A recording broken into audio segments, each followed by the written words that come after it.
मैं doctor Jamal Akhtar Khan. Today my topic of anatomy lecture is some anatomical suffix used in anatomy. तो anatomy में कुछ anatomical suffix इस्तेमाल किए जाते हैं, प्रयोग किए जाते हैं जो है। तो सफिक्स, व्हाट इज सफिक्स? ठीक है, सफिक्स जो है एक वर्ड है जो किसी आर्गन के बाद में लगाया जाता है, उसका एक मीनिंग होता है जो बाद में लगाने वाला जो है, और साथ में चलने वाला। सफिक्स का मतलब होता है जो बाद में लगाया जाए किसी वर्ड के और उसका साथ में उस वर्ड के चले और पहले वर्ड का जो है प्रोनाउंसिएशन करें। इससे पहला एनाटॉमिकल सफिक्स है आइडिस। तो आइडिस जो है ये अगर किसी आर्गन के बाद में लगाया जाएगा तो आइडिस का मतलब होता है इन्फ्लेमेशन। तो आइडिस जैसे कि गैस्टर, GASTER, गैस्टर। तो गैस्टर जो है ये स्टमक का दूसरा नाम है, ग्रीक नेम है। स्टमक का ग्रीक नेम जो है गैस्टर है। तो gaster plus Ides, गैस्टर plus Ides, यानी कि गैस्टर का मतलब स्टमक होता है और आइडिस माने इन्फ्लेमेशन होता है। Inflammation of stomach is known as gastritis.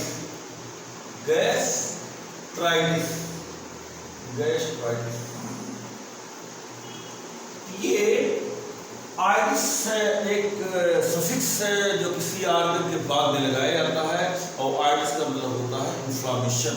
तो कोई भी आर्गन बॉडी का है, अगर उस आर्गन के बाद में लगाया जाए तो that is known as inflammation. जैसे कि गैस्टर जो है स्टमक को कहते हैं और स्टमक का ग्रीक नेम गैस्टर है। तो गैस्टर के बाद में आइडिस लगाया गया, गैस्ट्राइटिस है, इन्फ्लेमेशन ऑफ स्टमक। देखिए इन्फ्लेमेशन जो है इसके साइन होते हैं, कुछ निशानियाँ होती हैं।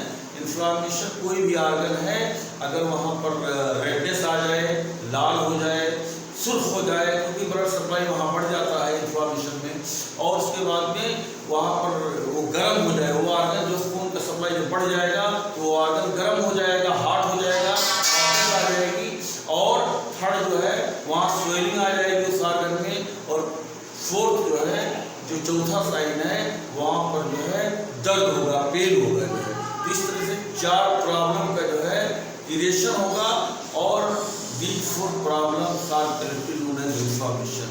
कोई भी आर्गन है, अगर वहाँ पर रेडनेस आ जाए, लाल हो जाए, हार्डनेस आ जाए, गर्म हो जाए वो आर्गन, और स्वेलिंग आ जाए, ट्यूमर हो जाए, और आखिर में पेन हो, तो that 4 problem are collected known as inflammation. तो स्टमक का ग्रीक नेम गैस्टर है, तो gaster plus itis known as gastritis, यानी कि इन्फ्लेमेशन ऑफ स्टमक। तो गैस्ट्राइटिस का मतलब inflammation of stomach.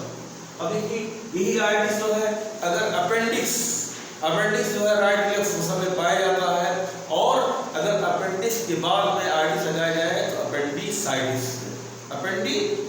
Inflammation of the appendix. Gall bladder है, गॉल ब्लैडर का दूसरा नाम कोलिसिस्ट है। कोलिसिस्ट प्लस आइडिस बराबर कोलिसिस्टाइटिस है। तो ये inflammation of gall bladder. Liver को हेपर कहते हैं, और हेपर में अगर आइडिस लगा दिया जाए बाद में तो hepatitis, inflammation of the liver. Uterus को मेट्रा कहते हैं, inflammation of metra plus itis equal to metritis, inflammation of uterus. Ovary को उफोरा कहते हैं, उफोरा प्लस आइडिस यानी कि उफोराइटिस, इन्फ्लेमेशन ऑफ ओवरी। तो इसी तरह से कोई भी, और किडनी को नेफ्रोज कहते हैं, तो नेफ्रोज के बाद में अगर आइडिस लगाया जाए तो इन्फ्लेमेशन ऑफ द किडनी, इसी तरह से इंटेस्टाइन के बाद में अगर आइडिस लगाया जाए तो उसे एंटेराइटिस कहते हैं। तो हर कोई भी आर्गन हो, उस आर्गन के बाद में आइडिस लगाया जाए तो that is inflammation of that organ. अब सेकंड पॉइंट है एक्टोमी। एक्टोमी जो है का मतलब होता है रिमूवल, किसी भी आर्गन के बाद में एक्टोमी लगाया जाए, इसका मतलब removal of that organ, removal of that organ. जैसे कि यहाँ पर गैस्टर है, तो गैस्टर के बाद में अगर एक्टोमी लगा दिया जाए तो गैस्ट्रेक्टोमी, गैस्ट्रेक्टोमी, गैस्ट्रेक्टोमी,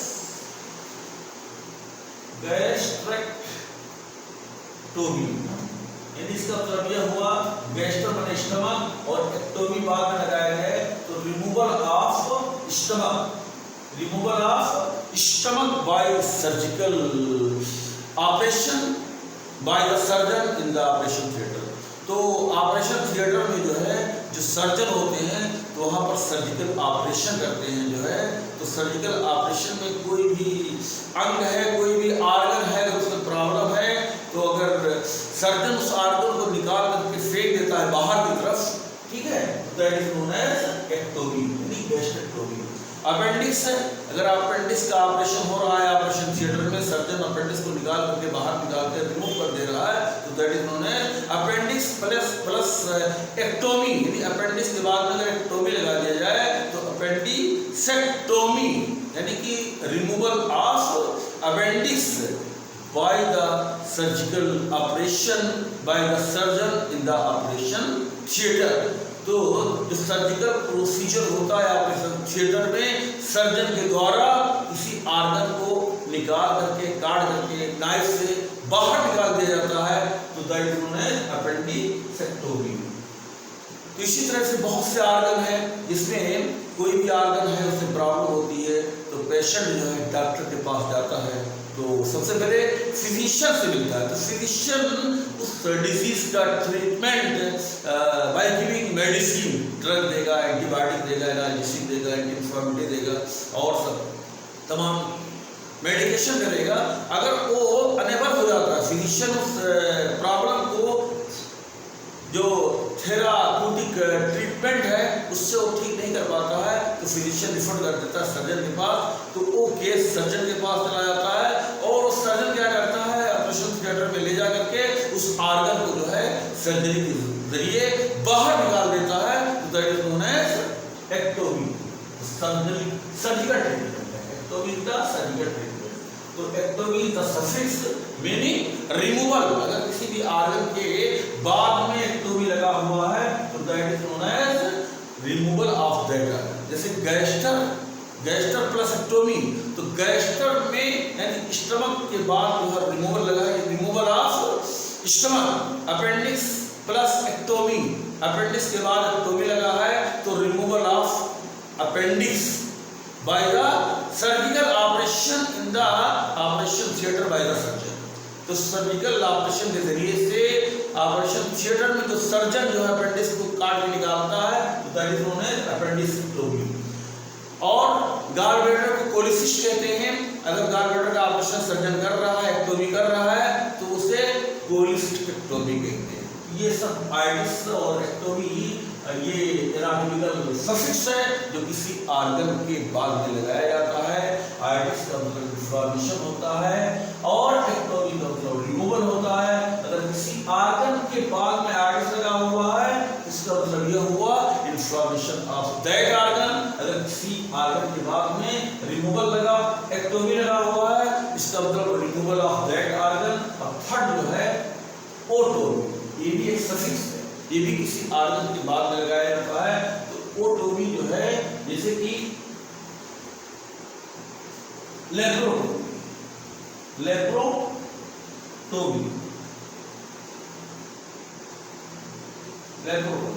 तो लेप्रोटोमी का मतलब होता है कि to open and the close. Otomy जहां पर लगा, ओटोमी एक सफिक्स है, तो ओटोमी का मतलब होता है कि पहले ओपन किया जाता है फिर उसके बाद में उसको क्लोज कर दिया जाता है। जैसे कोई भी विस्राव है, कोई भी इंटरनल आर्गन है तो सबसे पहले इंटीरियर अब्डोमिनल वॉल में इंसिजन लगाया जाता है, चीरा लगाया जाता है, ओपन किया जाता है, फिर आर्गन जो है एक्सपोज हो जाता है। फिर आर्गन में जैसे यूट्रस है, यूट्रस को हिस्टेरा कहा जाता है। तो हिस्टेरा जो है यूट्रस का दूसरा नाम है। तो यूट्रस का जो है जो दीवार होता है उसमें भी इंसिजन लगाया जाता है। फिर उसके बाद तो दीवार फट जाता है तो सिजेरियन सेक्शन में जो सिजेरियन सेक्शन में कोई भी बच्चा है, कोई भी फीटस है यूट्रस के अंदर, अगर कोई डिलीवरी में डिफिकल्टी हो रही है तो ऑपरेशन के जरिए, सिजेरियन सेक्शन के जरिए सबसे पहले इंटीरियर अब्डोमिनल वॉल को जो है चीरा जाता है, खोला जाता है, फिर यूट्रस को खोला जाता है, फिर बच्चे को निकाल करके जो है यूट्रस को जो है सिल दिया जाता है। देखिए यूट्रस को खोला गया, ये यूट्रस है, इसमें चीरा लगाया गया और बच्चे को निकाल दिया गया। फिर उसके बाद इसको स्टिच गाइड से स्टिच किया जाता है, क्लोज कर दिया जाता है। यूट्रस को क्लोज किया गया, यानी पहले ओपन किया गया फिर क्लोज किया गया। तो यहाँ पर हिस्टेरा प्लस हिस्टेरा, हिस्टेरा हिस्टेरा का मतलब यूट्रस होता है प्लस ओटोमी, ओटोमी। तो हिस्टेरोटोमी, हिस्टेरोटोमी, तो हिस्टेरोटोमी का मतलब होता है हिस्टेरोटोमी। अब देखिए यहाँ पर ओटोमी लगा हुआ है हिस्टेरा के बाद में, इसका मतलब हुआ कि यूट्रस को पहले खोला गया, ओपन किया गया, फिर उसके बाद में जो है उसको क्लोज कर दिया गया। तो यहाँ पर ओटोमी का मतलब यूट्रस को ओपन किया गया देन क्लोज कर दिया गया। और लेप्रोटोमी का मतलब होता है इंटीरियर अब्डोमिनल वॉल को पहले ओपन किया गया, फिर उसके बाद उसको क्लोज किया गया, स्टिच लगा दिया।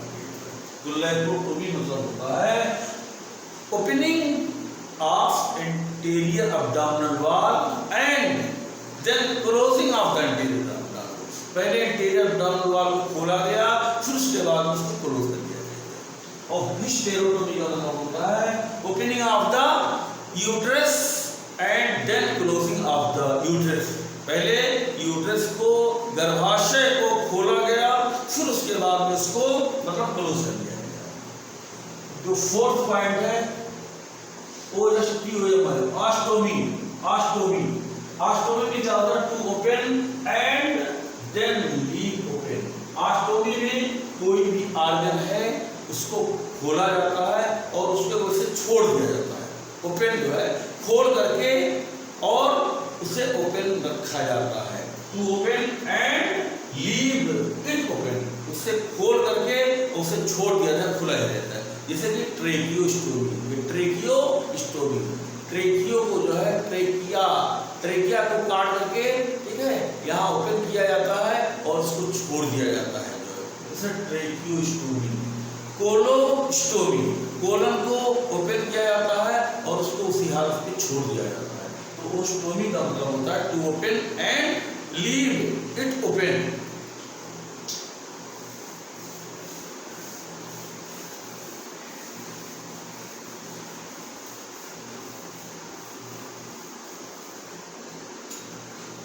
ओमा, ओमा भी एक सफिक्स है। ओमा का मतलब होता है ट्यूमर, ओमा मतलब ट्यूमर, ट्यूमर। तो ट्यूमर जो है ओमा भी एक सफिक्स है। अगर ओमा कहीं पर लगा हुआ है तो ओमा का मतलब होता है ट्यूमर। जैसे कि लाइपोमा, लाइपोमा। देखिए लाइपोमा में जो है ये ओमा यानी कोई भी फैट है, फैटी टिश्यू है, एडिपोज टिश्यू है, वहाँ ट्यूमर हो गया है, तो उसे मतलब लाइपोमा कहते हैं। Fibro adenoma, fibro adenoma, adenoma, adenoma, adenoma, noma. यहाँ पर भी ओमा लगा हुआ है। तो कोई भी जैसे कि ब्रेस्ट है तो ब्रेस्ट में अगर कोई जो है ट्यूमर हो जाता है, बिनाइन ट्यूमर, तो उसे फाइब्रो एडिनोमा कहते हैं। और इसे मतलब इसको पकड़ने में बड़ी दुश्वारी होती है। अगर ब्रेस्ट में फाइब्रो एडिनोमा हो गया है तो वो अगर एक बार पकड़ लिया गया तो ठीक है, लेकिन दोबारा पकड़ने में प्रॉब्लम होती है। इसलिए अगर फाइब्रो एडिनोमा किसी ब्रेस्ट में है तो उस ब्रेस्ट को माउस ब्रेस्ट कहते हैं। माउस ब्रेस्ट यानी चूहा जैसे अगर बार पकड़ में आ गया तो ठीक है, अगर छूट गया तो पकड़ना उसको मतलब दुश्वार हो जाता है, मुश्किल हो जाता है। वैसे ये ट्यूमर ब्रेस्ट का है और ये बिनाइन ट्यूमर है। बिनाइन ट्यूमर का मतलब होता है less danger to the life, less danger to the life, जो जीवन के लिए कम खतरा हो, बिनाइन ट्यूमर होता है। और मैलिग्नेंट ट्यूमर का मतलब होता है मोर डेंजर टू द लाइफ, ऐसा ट्यूमर जो जिंदगी के लिए खतरनाक हो, जानलेवा हो।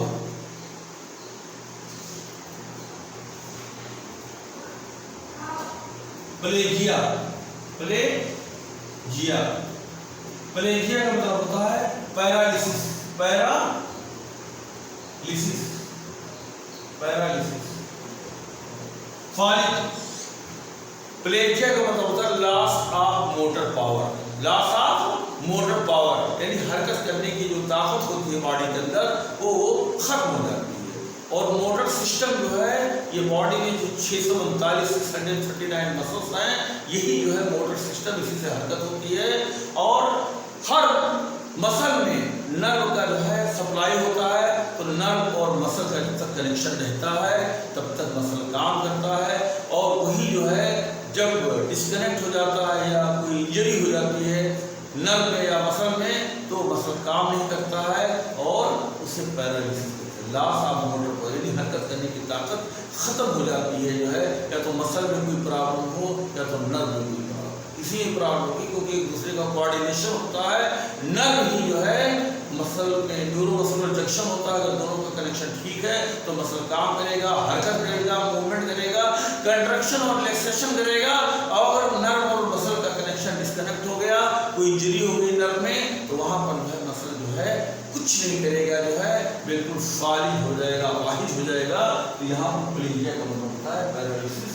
अगर प्लेजिया किसी भी वर्ड के मतलब बाद में लगा हुआ है तो जैसे quadriplegia, quadriplegia, quadriplegia, plegia, quadriplegia, quadri में 4 होता है, क्वाड्री मतलब 4 होता है। अब देखिए हमारे पास 4 लिम्ब है, 2 अपर लिम्ब है, 2 अपर लिम्ब है और 2 लोअर लिम्ब है। तो अपर लिम्ब, दोनों अपर लिम्ब और दोनों लोअर लिम्ब में अगर पैरालिसिस हो जाए एक साथ, दोनों ऊपर की जो भुजा है और दोनों नीचे की भुजा, तो चारों लिम्ब में अगर पैरालिसिस हो जाए, प्लेजिया हो जाए, तो इस कंडीशन को क्वाड्रिप्लेजिया, क्वाड्रिप्लेजिया। बाइप्लेजिया, बाइप्लेजिया, बाइप्लेजिया, बाइप्लेजिया, अगर दोनों अपर लिम्ब में, बाई माने 2 होता है, अगर दोनों अपर लिम्ब में जो है मतलब पैरालिसिस हो जाए तो उसे बाइप्लेजिया, दोनों अपर लिम्ब में अगर पैरालिसिस हो जाए तो this condition is known as बाइप्लेजिया।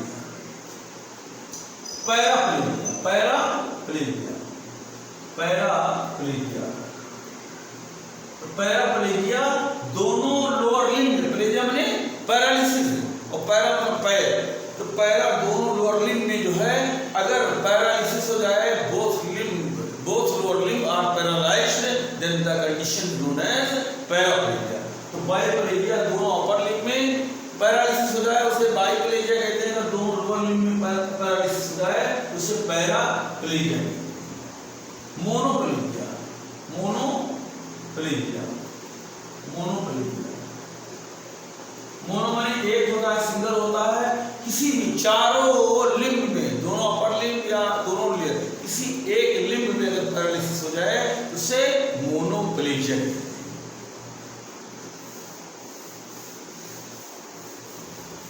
Next point है पैरेसिस, पैरेसिस, पैरेसिस का मतलब होता है वीकनेस, वीकनेस, कमजोरी, पैरेसिस। तो उसमें प्लेजिया में क्या था, complete loss of motor power, complete loss of motor power, अगर हरकत करने की ताकत जो है, मूवमेंट करने की ताकत जो है 100% लॉस हो जाए, पूरी तरह से लॉस हो जाए, खत्म हो जाए, तो उसे प्लेजिया कहते हैं। और अगर जो है incomplete loss of motor power, यानी पूरी तरह से मोटर पावर लॉस ना हो, बल्कि कुछ ताकत रहे और कुछ ताकत खत्म हो जाए, कुछ जो है ताकत मसल के अंदर रहे, कुछ ताकत खत्म हो जाए, उसे पैरेसिस कहते हैं, यानी कमजोरी आ जाए, वीकनेस हो जाए मसल के अंदर, that is known as paresis. तो इसे क्वाड्रिप्लेजिया, क्वाड्रीपैरेसिस। क्वाड्रीपैरेसिस का मतलब होता है, पैरेसिस माने वीकनेस। अगर चारों लिम्ब में, दोनों अपर लिम्ब और दोनों लोअर लिम्ब में के मसल में कमजोरी आ जाए, तो वीकनेस आ जाए, तो इस कंडीशन को क्वाड्रीपैरेसिस कहते हैं। क्वाड्री माने चार होता है और पैरेसिस माने कमजोर होती है। चारों लिम्ब में अगर वीकनेस आ जाए तो that is known as quadriparesis. बाइपैरेसिस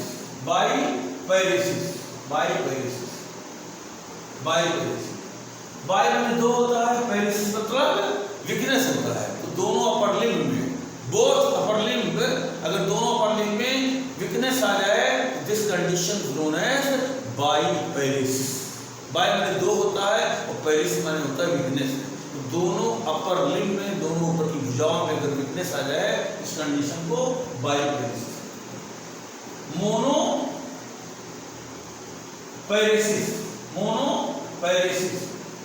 मोनोपैरेसिस का मतलब होता है, मोनो मतलब सिंगल होता है, पैरेसिस मतलब वीकनेस होता है। तो चारों लिम्ब के किसी एक लिम्ब में, चारों लिम्ब हैं, अगर किसी एक लिम्ब में कमजोरी आती है तो उससे मोनोपैरेसिस। पैरापैरेसिस नेक्स्ट पॉइंट है पैरापैरेसिस।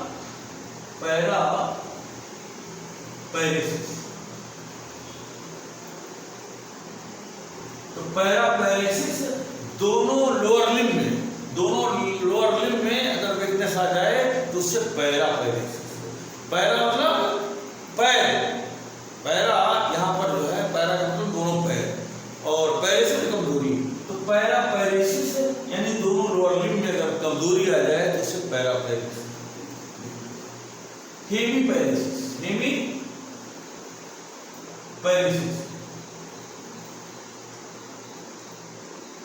अगर बॉडी के, ठीक है, हाफ में, चाहे राइट हाफ दायां आधा या लेफ्ट हाफ बायां आधा, तो बॉडी के जो है आधे शरीर में अगर कमजोरी आ जाए, चाहे वो दायां आधा हो चाहे बायां आधा, तो उससे हेमीपैरेसिस।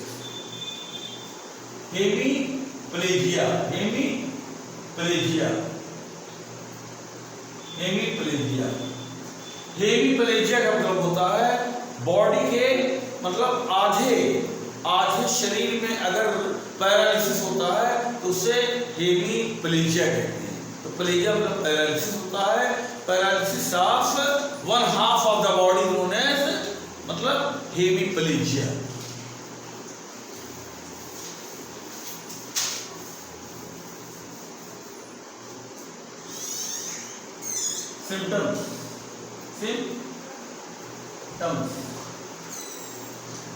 सिम्टम्स होता है the problem told by the patient to the doctor.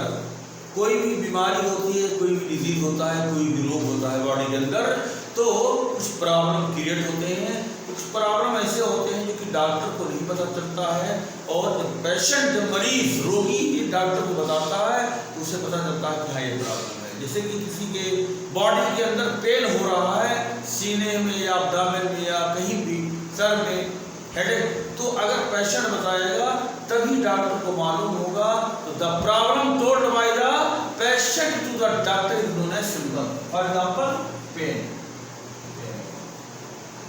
दर्द,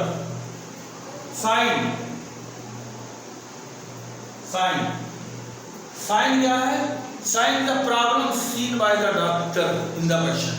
साइन जो है वो प्रॉब्लम है पेशेंट के अंदर, जो डॉक्टर खुद देखता है पेशेंट को, उसे साइन कहते हैं। जैसे कि इक्टेरस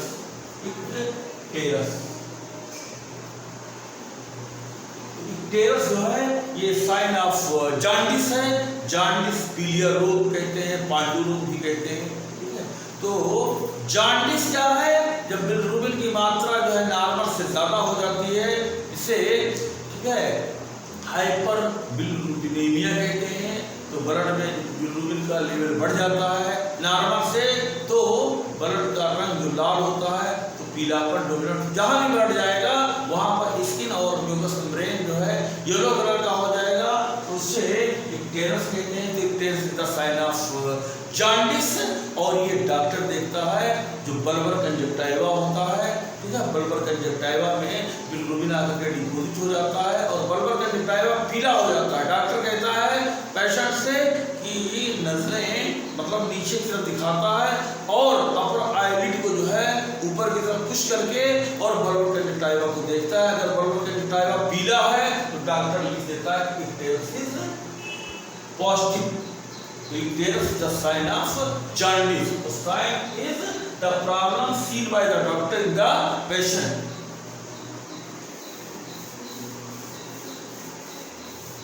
Syndrome.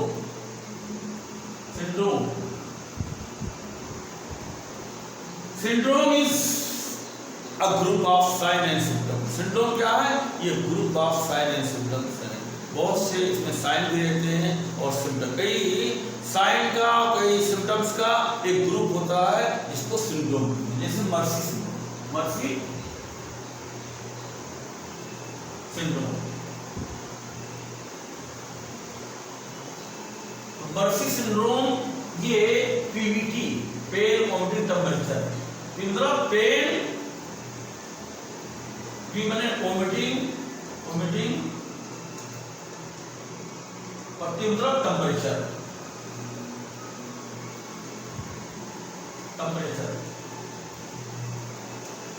ये मर्फी सिंड्रोम क्या है? This is group of sine and symptoms. इसमें पेन, वोमिटिंग और टेम्परेचर, इन तीनों प्रॉब्लम को मर्फी सिंड्रोम कहते हैं। और ये अपेंडिसाइटिस में जो है मतलब मिलता है।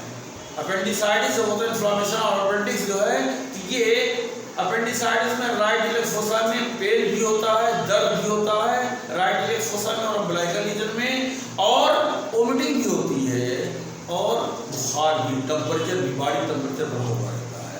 तो ये मर्फी साहब ने इन तीनों प्रॉब्लम को कलेक्टिवली कहा कि दिस इज मर्फी सिंड्रोम, ये मेरा सिंड्रोम है। तो पेन को और वोमिटिंग को और टेम्परेचर को इन्होंने मर्फी सिंड्रोम का नाम दिया।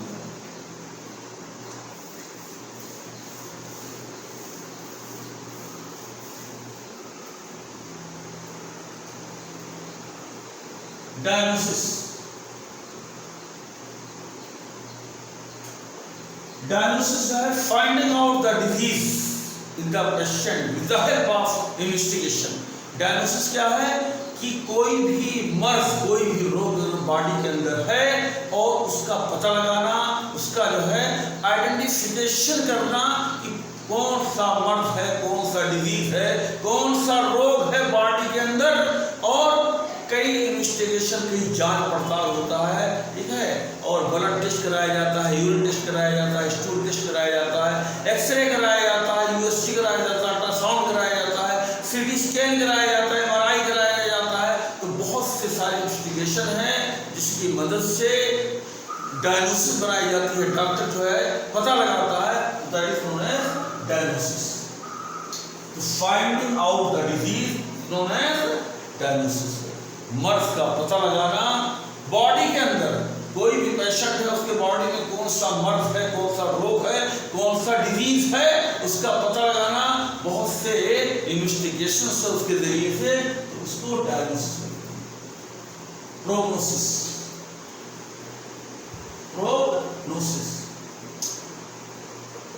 प्रोग्नोसिस का मतलब होता है फोरकास्टिंग अबाउट द डिजीज। कोई भी मर्ज है किस हालत में है, इनिशियल स्टेज में है कि एंडिंग स्टेज पर है। कुछ मर्ज होते हैं कि पेशेंट जब आता है तो डॉक्टर कहता है कि हाँ मैं इसको ठीक कर दूंगा, और ये अभी शुरुआत है तो दवा दे करके उस मर्ज को मतलब उसकी चिंता को हरण कर लेता है और मेडिसिन दे करके उस मर्ज को ठीक कर देता है और लिख देता है प्रोग्नोसिस इज गुड, यानी कि इसका फ्यूचर ये है कि मर्ज ठीक हो सकता है। लेकिन कुछ मर्ज जो है एडवांस स्टेज में आकर के बिल्कुल लाइफ को डेंजर बना देते हैं, मरने के कगार पर पहुंचा देते हैं मर्ज को। तो वहां पर जो है पेशेंट जब आता है तो डॉक्टर जब इन्वेस्टिगेशन कराता है तो उसका फ्यूचर बताता है, उसका भविष्य बताता है, उसका मुस्तकबिल बता देता है कि ये मर्ज नहीं ठीक होगा।